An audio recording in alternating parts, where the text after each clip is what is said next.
Hey everybody, KC here. So it won't surprise you to know that I want to come back this morning with some thoughts about the passing of Jimmy Buffett, who died late last Friday night at age 76. And, it was way too soon, way too early.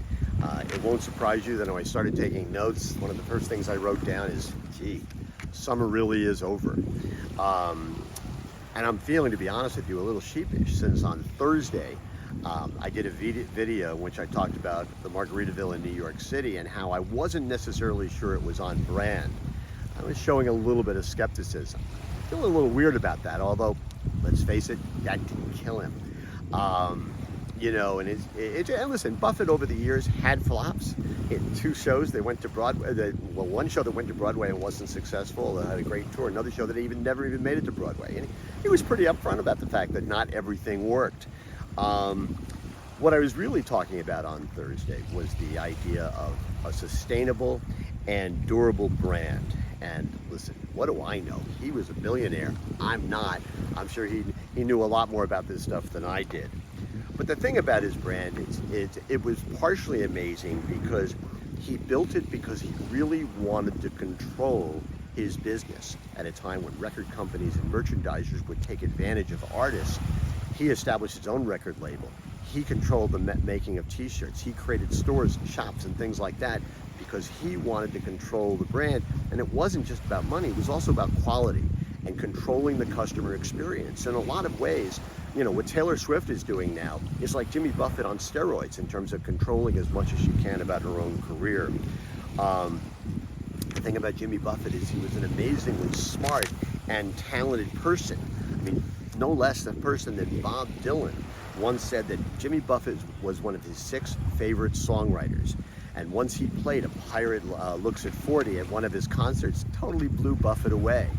Jimmy Buffett was also an author, in the fact that he was one of the few authors who actually made the top of the New York Times fiction and nonfiction list. William Styron, Ernest Hemingway, those are the people who made it in addition to Buffett. And the thing is about Buffett's music is, a lot of his party music gets the most attention, but a lot of his music, there were ballads that were wistful, elegiac, if you will. There was a real kind of soulfulness to a lot of his music, and maybe sometimes that's not the stuff that gets a lot of attention. I also think one of the great things about his brand, as well as his music, is that it was all aspirational. And we talk a lot here on Morning Newsbeat about the notion of being aspirational as a brand, that's one of the most powerful things you can do with customers. It was interesting. I've obviously been listening to a lot of Buffett music since Friday night, and one of the lines that totally comes up in songs and it comes up in the patter in between songs is how much he loved his job. I love my job, he used to say over and over again.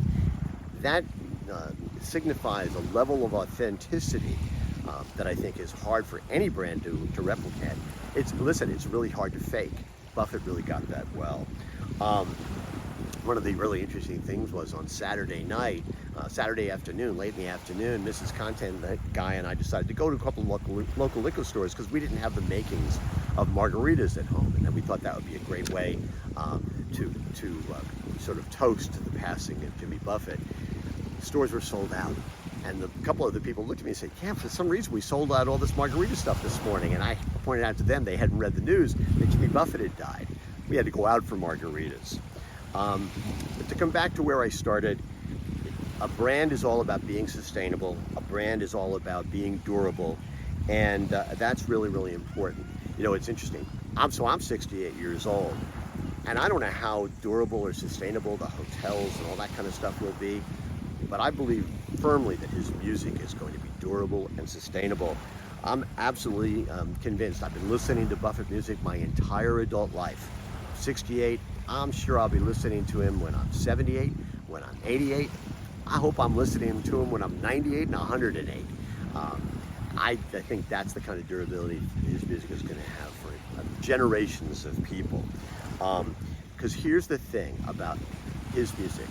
The heart and soul of the Buffett brand, the Buffett music, it's all about how summer never ends.